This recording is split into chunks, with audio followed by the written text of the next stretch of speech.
उसी क्लास जो पिछली क्लास हमने छोड़ी थी मनोविज्ञान की शाखाओं के रूप में, उसी को जोड़ते हुए हम अगली क्लास में पढ़ते हैं।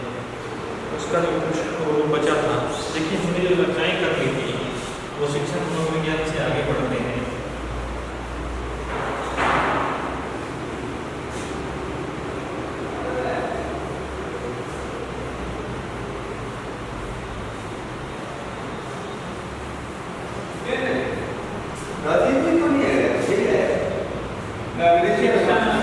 मनोविज्ञान जब हमारे सामने है, शिक्षा मनोविज्ञान के बाद हमारा जो है संगीत मनोविज्ञान। मैंने कहा कि आपके बीएड में क्वेश्चन आते थे कि शिक्षा मनोविज्ञान या मनोविज्ञान, दोनों को देखिए ये क्वेश्चन आएगा मुख्य रूप से मनोविज्ञान का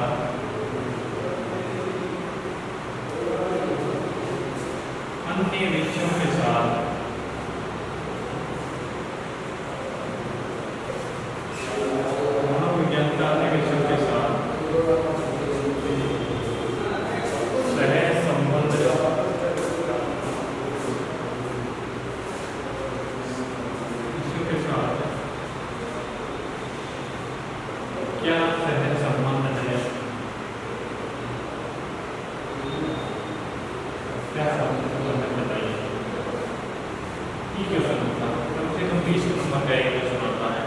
मनोविज्ञान का अन्य विषय यानी यहाँ कोई दे देगा, मनोविज्ञान का अन्य विषय दे देगा या कुछ दे देगा।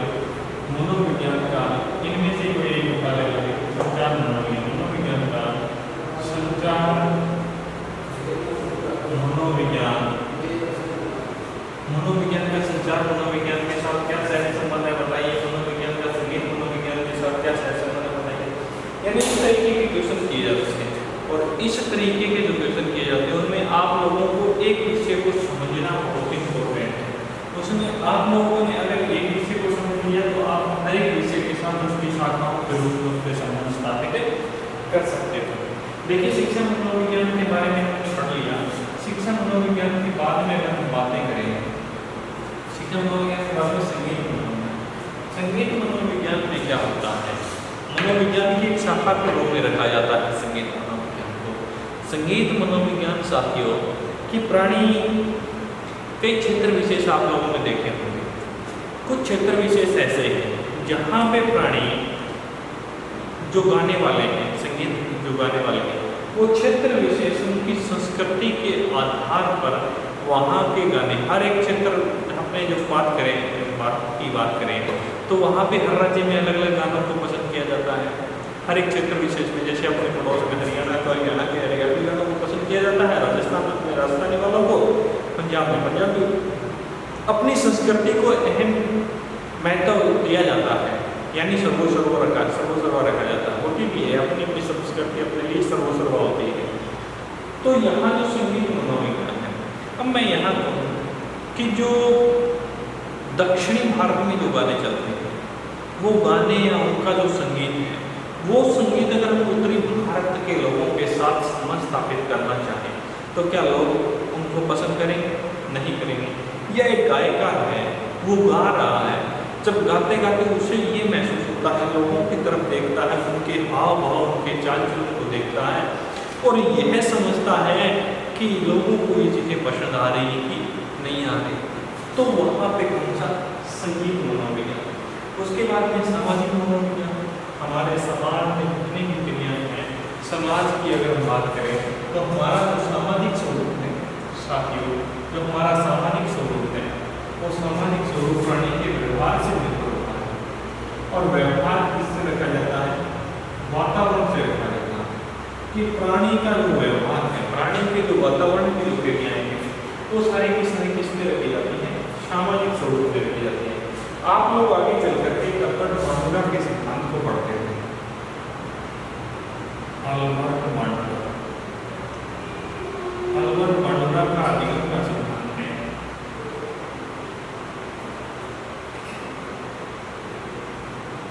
और अल्बर्ट बांडुरा के अधिगम सिद्धांत को कहते हैं सामाजिक या प्रक्षेपणात्मक अधिगम का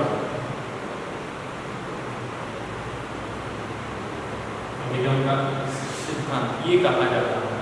अब इसमें क्या देता है, वो ये कहता है, व्यवहार से बातें करता है कि प्राणी का जो व्यवहार है वो समाज में 4 रूपों में रखा जाता है। यानी सबसे पहले प्राणी का व्यवहार को देखना, व्यवहार को देखना। उसके बाद दूसरा उसका नियम है व्यवहार का संग्रहण करना। तीसरा जो उसका नियम है वो है समग्र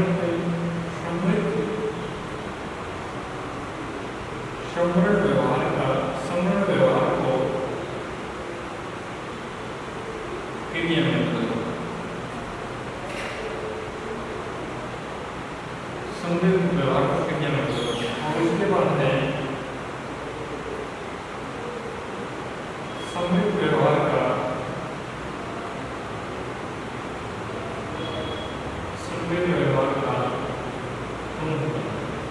ये चीजें होती हैं।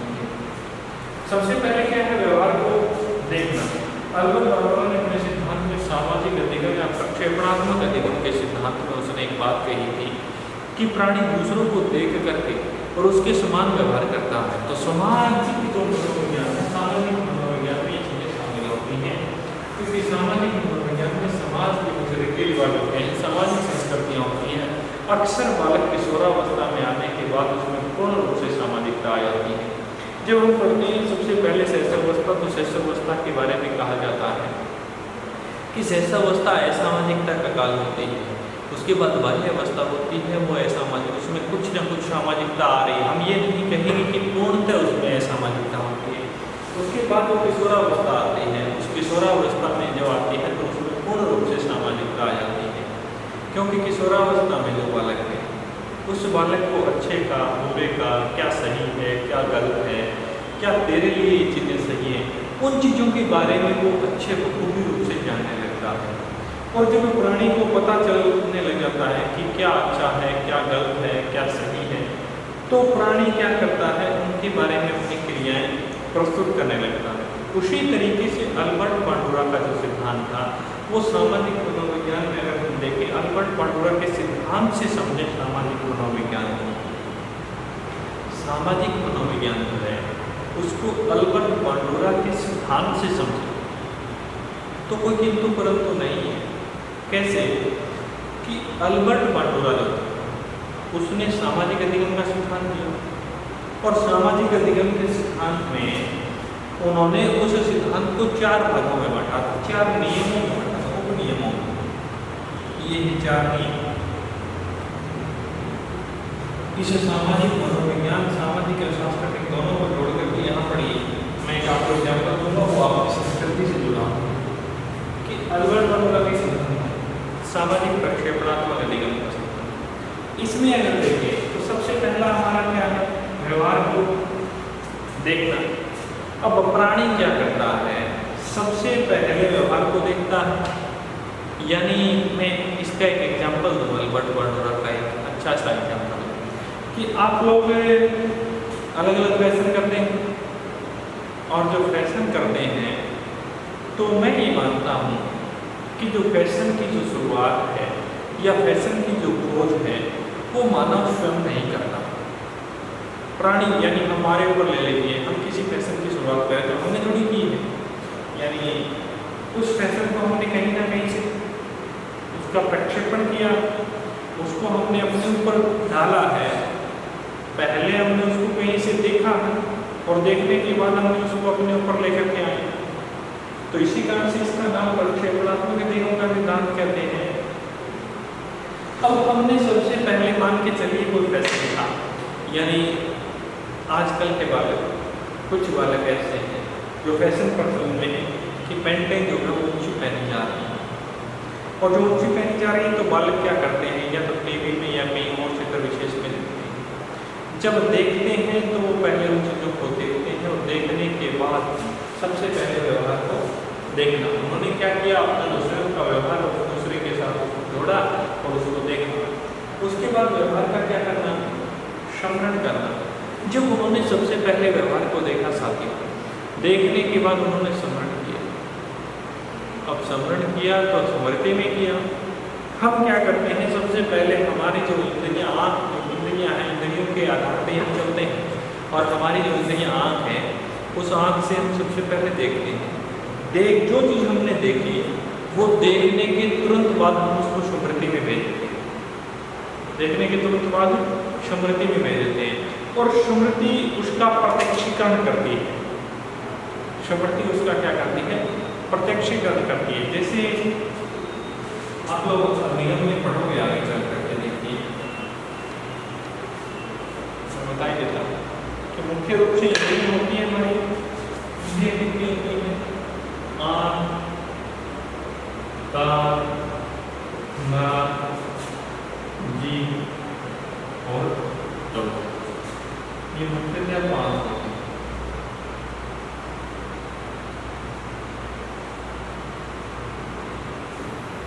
आँख देखने का काम करती है, कान सुनने का काम करते हैं, नाक सूंघने का काम करती है, गंध का पता लगाती है, जीभ हमारे स्वाद का पता लगाती है और त्वचा स्पर्श जब हम करते हैं तो उससे हमारी जो संवेदना है वो सक्रिय रहती है।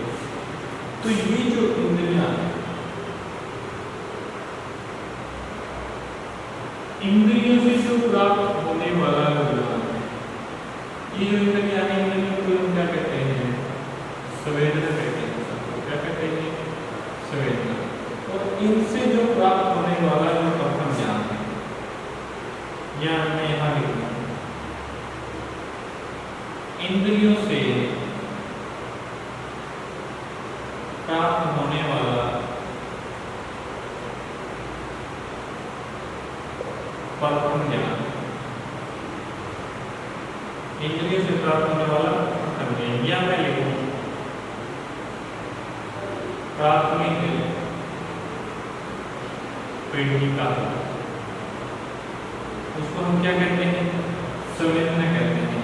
अब संवेदना क्या करती है, इस चीज को स्मृति में भेजती है। कहाँ भेजती है, स्मृति में। और स्मृति क्या करती है, प्रत्यक्षीकरण। क्या करती है साथियों, प्रत्यक्षीकरण करती है। और जब ये प्रत्यक्षीकरण होता है तो प्रत्यक्षीकरण मुख्यतः 3 रूपों में होता है। कितने रूपों में होता है, 3 रूपों में। पहला होता है नाम, दूसरा होता है पहचान और तीसरा होता है व्याख्या। नाम, पहचान और व्याख्या। अब मैं यहाँ आपको एक एग्जाम्पल देता हूँ साथियों। इस सिद्धांत को, इसको हम रोशनी दोबारा से लिखेंगे। हम सबसे पहले किस तरीके से क्रियाएं करते हैं, लेकिन हमें किस तरीके से होता है, हर एक शाखा में ये लिखा है कि हम यहाँ एक एग्जाम्पल देते हैं कि ये एक प्राणी है, सोया हुआ, ये प्राणी सोया हुआ। और जब ये प्राणी सोया हुआ है, तो ये जब सोया हुआ है तो हम कहते हैं कि इसके ऊपर कोई ऐसा सांप की तरह कोई आकृति है, वो आकृति गिरती है। और जब कोई सांप की तरह आकृति आकर के गिरती है तो उसे अनुभव होता है। और जैसे सांप की ये जो आकृति आकर के गिरी तो किससे स्पर्श की, उसकी त्वचा से। अब देखिए साथियों, हमें सबसे पहले ज्ञान कौन करवाती है, ज्ञानेंद्रियां करवाती है। इंद्रियां हैं, इसी कारण से इन्हें ज्ञानेंद्रियां कहा जाता है। कि सबसे पहले जो हमें ज्ञान प्रदान करने का जो कार्य करती है वो ज्ञानेंद्रियां करती है। अब यहाँ देखिए, जो त्वचा आँख है, आँख सबसे पहले किस चीज़ को देखते हैं, देखने के बाद उसको स्मृति में लेकर के जाते हैं। उसके बाद कानों की अगर हम बात करें तो कान, कहीं से हम चल रहे हैं, चलते चलते हमारे कानों में विचार आते हैं, कानों में विचार सुनाई देते हैं कि नहीं देते, जो जिसको हम कान ये बोलते हैं। कानों का जो सबसे पहला कान है उसको 3 भागों में बांटा जाता है, ये बाह्य, आंतरिक और बाह्य, मध्य और आंतरिक। सबसे पहले बाह्य कान के अंदर वो सूचना पहुंचाता है, उसके बाद मध्य जो कान है वो उसकी पुष्टि करता है, और जो आंतरिक कान है वो उसको सही रूप से उसका निर्धारण कर देता है, जिसको हम श्रवण तंत्रिका बोलते हैं, जिसको हम तोड़ली भी बोलते हैं। उस रूम में भी इसको रखा जाता है। अब यहाँ कान है वो सुनने का काम करता है, सबसे पहले कानों में जाती है बात। अब एक मान के चलिए, मैं यहाँ आपको एग्जाम्पल दे रहा हूँ, एक जिसको हम गूंगा आदि बोलते हैं, जो बोल नहीं सकता है और जो सुन नहीं सकता है, तो वो क्या करता है, इशारे करता है कि ऐसा ऐसा। आप लोगों ने न्यूज़ में देखा होगा, तो न्यूज़ आती है, न्यूज़ में कुछ जो एक वो न्यूज़ है वो ये आंखों से देख तो सकते हैं लेकिन कानों से सुन नहीं सकते, वो लोग पहले जो बच्चे होते हैं उनके लिए होती है हेयरिंग इम्पेयर्ड। अब वो बच्चे हम उनके लिए होते हैं तो वो उन इशारों को समझते हैं। अब हमें मान के चलिए कोई इशारे बता रहा है, तब हम इशारों से जल्दी सीखेंगे या कानों के सुनने से जल्दी सीखेंगे? तो सबसे पहले हमारी जो इंद्रियाँ हैं, यानी कान के द्वारा हमारे कान में जो विचार हैं, उन विचारों को हमें समझने का प्रयास करना।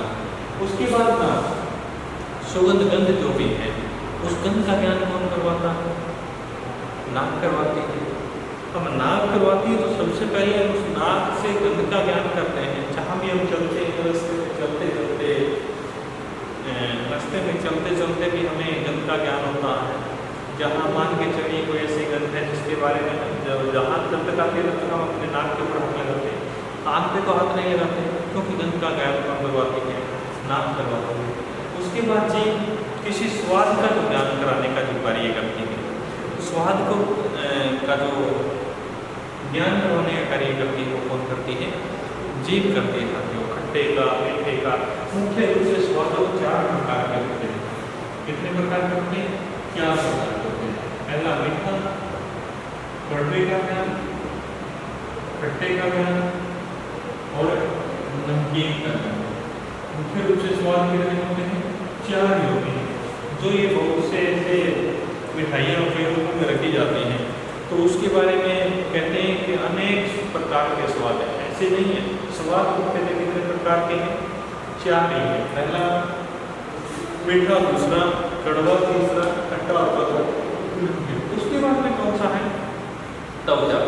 अगर हम कहीं बैठे हैं और पीछे से उंगली से किसी ने टच किया, आप लोगों को मैं एग्जाम्पल आप लोगों के ऊपर लाए, देखिए आप लोग एग्जाम में बैठे होते हैं, एग्जाम सही तरीके से चल रहा होता है और पीछे से कोई उंगली लगाता है तो हम पूर्ण रूप से हमारी त्वचा में एक अलग सा कंपन सा पैदा होता है और उसी कंपन के आधार पर हम समझ जाते हैं कि ये क्या चाहता है, ये भी हम समझ जाते हैं।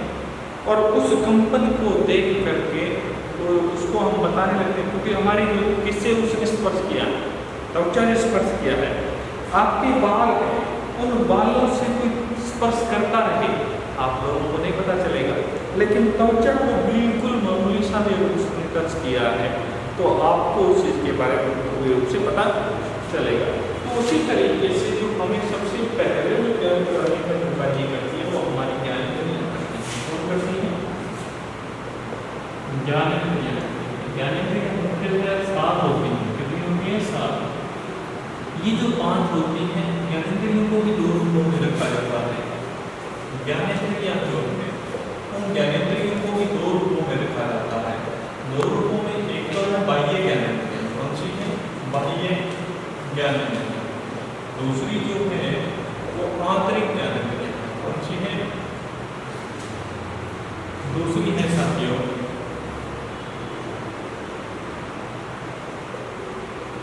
आंतरिक ज्ञानेंद्रियाँ। बाह्य और आंतरिक ज्ञानेंद्रियाँ, जो आंतरिक ज्ञानेंद्रियाँ होती है वो 2 होती है, बाह्य ज्ञानेंद्रियाँ कितनी होती हैं? 5 होती हैं। आंतरिक कितनी होती हैं? 2 ज्ञानेंद्रियाँ होती हैं और बाह्य कौन सी होती है? बाह्य कितनी होती है? 5 होती है। हम किसकी चर्चाएँ कर रहे हैं?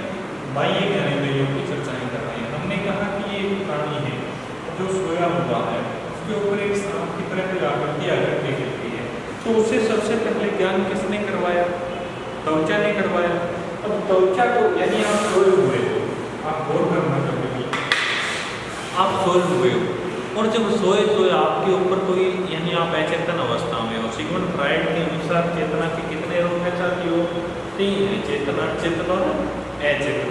तो आप अचेतन अवस्था में सोए हुए हो और जब अचेतन अवस्था में हो तो आपके ऊपर कोई सांप की तरह आकृति गिरती है तो आपको ये नहीं पता होता कि है ये है क्या, लेकिन आपकी जो त्वचा है उसको ज्ञान हुआ है, उस त्वचा ने ज्ञान करवाया है आपको कि एक सांप की तरह कोई आकृति है, वो आकृति हमारे शरीर के ऊपर आकृति गिरी है।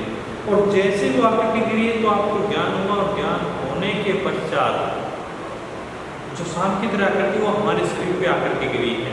और जैसे ही ज्ञान हुआ तो आप खड़े हुए, और खड़े होकर के आपने देखा कि ऐसी कोई आकृति जो हमारे आकृति गिरी, तो हमने उसको कहाँ भेजा, स्मृति में भेज दिया। हमारा मस्तिष्क इस बात को कह रहा है कि हाँ ऐसी कोई आकृति है जो आकृति गिरी है, और वो स्मृति में गई है बात। और स्मृति उसकी क्या करती है, स्मृति जो है उसका प्रत्यक्षीकरण करती है। क्या करती है साथियों, उसका प्रत्यक्षीकरण करती है। प्रत्यक्षीकरण में 3 चीजें रखी जाती है, मैंने आपको बताया। पहली नाम, दूसरा पहचान, और तीसरी जो है क्या है, व्याख्या। अब यहाँ पे जब उसको पता चला तो उसने स्मृति में गई, और स्मृति में जाकर के उसने प्रत्यक्षीकरण यानी उस चीज को देखा उसने, और देखते उसने बता दिया, क्योंकि पहले तो उसको अनुभव हुआ था त्वचा से कि ये आकृति किस जैसी है, सांप जैसी है। तो यहाँ पे उसने उसका नाम बता दिया, ये क्या है, सांप ही है। और उसके बाद उसने उसकी पहचान बता दी, नाम के बाद उसने क्या बताई, पहचान, कि ये इस तरीके का होता है, वो क्या होता है, सांप। या बोलता था कि इस तरीके से काटता है, वो कौन काटता है, सांप काटता है। क्योंकि अब उसे क्या हो गया, प्रत्यक्षीकरण की क्रिया में जा रहा है। पहले स्मृति में, स्मृति के बाद प्रत्यक्षीकरण में, उसके बाद तीसरा जो कौन सा है वो है व्याख्या, यानी वो उसकी क्या कर रहा है साथियों, व्याख्या करता है। अब वो औरों को भी बताने लगा है कि इस तरीके की अगर क्रिया होगी, जो प्राणी अगर इस तरीके की क्रिया होगी तो उसको नुकसान भी पहुंचा सकती है। तो हमारा सबसे पहले यानी संवेदना इंद्रियों के द्वारा जो प्राप्त ज्ञान हुआ उसको हमने संवेदना कहा, और संवेदना इंद्रियों के द्वारा प्राप्त होने वाला प्रथम ज्ञान उसे हम कहते हैं प्राथमिक ज्ञान। वो चीज कहाँ गई, स्मृति में। स्मृति में वो कहाँ देगा, प्रत्यक्षीकरण में। और प्रत्यक्षीकरण के कितनी भाग है, 3 भाग है साथियों, नाम, पहचान और व्याख्या। उसके बाद प्रत्यक्षीकरण क्या करती है कि उस चीज को स्मृति के बाद उसमें सूझ पैदा होती है। क्या होती है, सूझ पैदा होती है कि हमें जो चीज हो गई वो तो ठीक, लेकिन उसका कहीं ना कहीं कोई ना कोई तो इलाज करवाना पड़ेगा। और जब उसका कोई इलाज होगा, मान के चलिए, तो प्रत्यक्षीकरण के बाद वो कहाँ भेजेगा, उसको सूझ में भेजेगा। और जब सूझ का मतलब होता है, सूझ अचानक से पैदा होती है, जो पैदा होती है अचानक से पैदा होती है। आप लोग आगे जाके पढ़ोगे गेस्टाल्टवादी थे, गेस्टाल्टवादी को पढ़ा है आपने, गेस्टाल्टवादी जर्मनी के थे। 1920 ईस्वी में गेस्टाल्टवाद का उदय होता है, और 1920 ईस्वी में गेस्टाल्टवाद का उदय हुआ तो उसका अर्थ होता है पूर्णाकृति, समग्र आकार, समग्र आकृति। यानी जब ये चीज क्या होती है कि ये गेस्टाल्टवादियों के अनुसार उसमें प्राणी में सबसे पहले क्या होती है, सूझ होती है। और सूझ अचानक से जन्म लेती है जब प्राणी के सामने बहुत सी ऐसी कुछ समस्याएं आ जाती हैं। उन समस्याओं से निपटने के लिए प्राणी अपने सूझ का सामना, सूझ का इस्तेमाल करता है। और जब प्राणी में सूझ पैदा हो जाती है तो सूझ से प्राणी क्या कर लेता है, जो समस्या आई है उसके सामने, उस समस्या का क्या कर लेता है, समाधान कर लेता है। तो इसी प्रकार से साथियों की सूझ के द्वारा किसी समस्या का समाधान करना ही क्या कहलाता है, अधिगम कहलाता है। क्या कहलाता है, अधिगम। और अधिगम की चर्चाएं हम मनोविज्ञान की एक शाखा के रूप में पढ़ते हैं, चाहे वो संगीत मनोविज्ञान हो, चाहे वो सामाजिक मनोविज्ञान हो, चाहे वो सांस्कृतिक मनोविज्ञान हो, चाहे वो संचार मनोविज्ञान हो, या फिर व्यक्तिगत मनोविज्ञान हो।